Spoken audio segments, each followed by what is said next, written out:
although we do have a pretty defined process of how we add science knowledge into society today, we're recognizing that we can confirm that knowledge, not just in the processes of publication and peer review that dominate Western science, but we can see that same information brought to light through the ways of knowing of people who've lived in one particular region for thousands and thousands of years. And I think having students see the benefit of not only confirming the basic science concepts that we all need to thrive in this complex and technological world, that we can arrive at that same knowledge from different pathways, I think is a really exciting thing for students to learn. Were you interested in anything in particular about yesterday, or you just? The thing that I'm still thinking about is this issue of kind of Western science, whatever that means, and science and versus society, and my thinking hasn't progressed any on that. It's an interesting topic. The sidedness of something, but then people forget to bring it back together. Supposed to document our conclusions about this big question. I thought that maybe there was a way to bring them together, and maybe there is still a way, but science. This is the traditional knowledge holders, and this is the scientific ways, and we're both in there, and we're both looking at each other, and we're trying to make this all work. And it seemed like they all had separate roles and stuff, but the agenda, I guess you would say, is the same. Like they want to discover. It's just a tremendous gift, and you have to fight to protect it, and there's going to be some degree of excluding going on, obviously, rightfully so. So it's just that, how do you know who you can trust? A bit of a selling point for teachers. Maybe there's some potential. I don't know how to do that. I was going to add that, what I was drawing here is that, ways of knowing, you're going to have a ton of traditional ecological knowledge to make enough resources for this city that's larger than any in the home of this body of knowledge, right? People kind of deny these bodies of knowledge and deny their even existence as, these massive, complex societies. We just kind of reduce it to this rugged West, right? This fertile ground that we developed that nothing was developed in. Well, basic math concepts came from the Mayans. The whole concept of zero was from the Mayans, which would reinforce what Geraldine's thing here, that science is sort of, in some regards, co-opted some of those basic indigenous knowledge. Whether it's Menominee culture or... Ron and I were working in the 8th grade design unit on trying to reimagine indigenous art as a way to descript that. So we talked a bit about beadwork. And saying it's a belief in things unseen, but we also mentioned that it's unseen in terms of spiritual, which we felt, science didn't really consider as part of the equation, but also as things that were too big or too small to be seen. So we talked a lot about definitions of the words that are used. So if this is used in a school that's mainly Native, and you're defining is that interpretation and understanding of the concepts going to be the same as if it's taught, downtown Milwaukee? That's one of the fundamental issues in the difference and maybe the conflicts that arise. One important part, I think, is that one of the science would be spokes, and that different worldviews or different people have different ways of getting towards science. But it's the idea that understanding who you are is going to influence your way of knowing. And it comes down to being appreciative of each other and how we got there. So it's not just being appreciative of everyone's way of knowing, but also respecting their resources and not stealing it.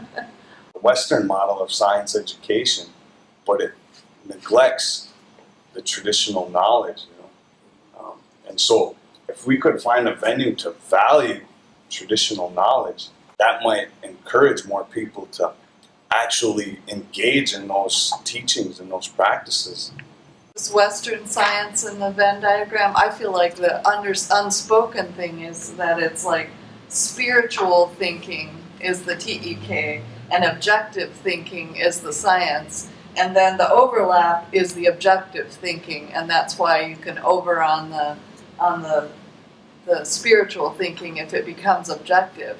And I really appreciated that that Aaron helped me articulate that it's like, for whatever reason, if you're the mainstream, which typically is Christianity, that you don't have to acknowledge. And you may have never, spoke but a handful of English words in their whole life. So I take that into account, and then I will also have to take into account an elder who's living today. I think the discussions we're having are pretty interesting, related to understanding what is science and what is indigenous knowledge, and how do we go about teaching our younger kids on what those are and how they can be used. This discussion's been really helpful in helping me understand those things. Every time I'm involved with this discussion, I'm struck about how rich and full it can be. This is really about talking about the whole of human understanding of our world. So to see the artwork that's come out of the project, to see the testimonies of teachers who've used the work, that's encouraging. I said earlier about finding a sweet spot where culture and science come together. This is helping me gain a better definition of kind of where that might be. So I think it's really, really good. It's an exciting way for us to think about knowledge bases and how they allow us to understand the world. And the beauty of it is that a lot of people have observed the natural world for a long time on this planet. And here we have this great body of knowledge that's existed in the Western Great Lakes for millennia, for literally thousands and thousands of years. And pulling some of those pieces into instruction, I think, is valuable for all people to have a different understanding of the environment around them. At the same time, it's not so different that it doesn't align with the state standards, the next generation state standards. So I think that's the incredible benefit for students is multiple perspectives of understanding how we understand our natural world. I'm really just taking in and listening to what everyone has to say, from kind of like how they grew up and what they learned from school, or from elders from the community. So I'm just really learning from them how they learned. These are great conversations. I love these meetings because it brings together such diversity of thinking from the Menominee Reservation, from University of Wisconsin here in Madison, and just such a diverse group of people, and discussing our similarities, the differences, and how they relate to education. I sort of brought in, preconceptions of what science is as a tool for knowing, as a tool for learning. And I sort of brought my own preconception too of what we consider TEK, or traditional ecological knowledge, is. I come away with some answers, but I also sort of, the wellspring of questions and wondering is really still strong. So I want to keep learning, and I want to keep talking with people, and I want to keep reformulating my own personal opinion about these things. But I thought it was a really great gathering and a great group of people to consider these questions with. I'm enjoying reconnecting with everyone today, and learning more from each other that we do every time we get together.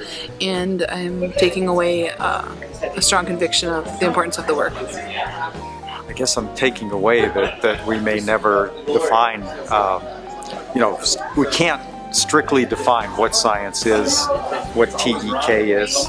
These mean different things to different people, and it's complex. I think the greatest thing that I'm taking away from this Posoh meeting is that we all need to have a better understanding of language, culture, indigenous ways of thinking, and also exploring the outside communities.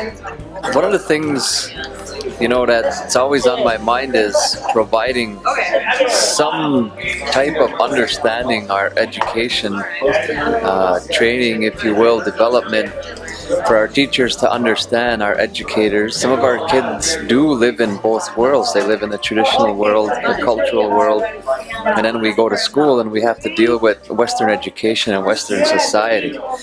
So, you know, in some shape, fashion, or form, I hope we're able to meet on that middle ground, meet in that middle road, and so there's a little more appreciation, a little more respect, and a little more value held for our traditional and cultural people that possess that knowledge. The spirit of the group was hope. And I think I joined that too, and I share the same hope for the futures, and not only for the campus community, the Menominee tribe, and members of this distinguished community, but also for other tribal communities, other indigenous communities around the U.S. and around the world that can really certainly benefit from similar processes and similar dialogues. I think I gained a little optimism about educational diversity in the future, and probably expressed a little pessimism for lack thereof in the past. So probably a little bit excited to see what comes from this work. I know change takes time, but I think it's going in the right direction. I'm really happy to be part of this whole project, but especially today, to see how we've all grown and our concepts about traditional ecological knowledge. By hearing everyone's perspective, we know that it's very difficult to come up with one. And that's okay, because it is all about multiple perspectives. These are not just beginnings, but moving on and showing a real example of how to do it in a place-based education within a particular group of people, such as our Menominee tribe. But what's greater is we were able to be the example for other people, for other tribes, for other schools, and as a great way to learn. And it's just a blessing that we have this project to do professional development for all teachers in Wisconsin. I'm taking away from this group's work together a feeling that that we finally have reached a place in the project where everyone who came at least to this gathering spoke for themselves and felt comfortable enough about the process and about the intentions of the project and of everyone in the room, that all of, maybe nearly all of what was said from the heart and from a place of wanting to share one's own feelings, and people, I had the sense that no one felt they had to protect someone else in the room. And I didn't see the looks among participants that indicate to me that they're checking in with friends and colleagues to see if they're okay. It seemed like everyone was able to relax and feel that it was a safe space for all of the conversations to happen, and that they could focus on the questions at hand and the conversation at hand, and you can't ask for anything more than that.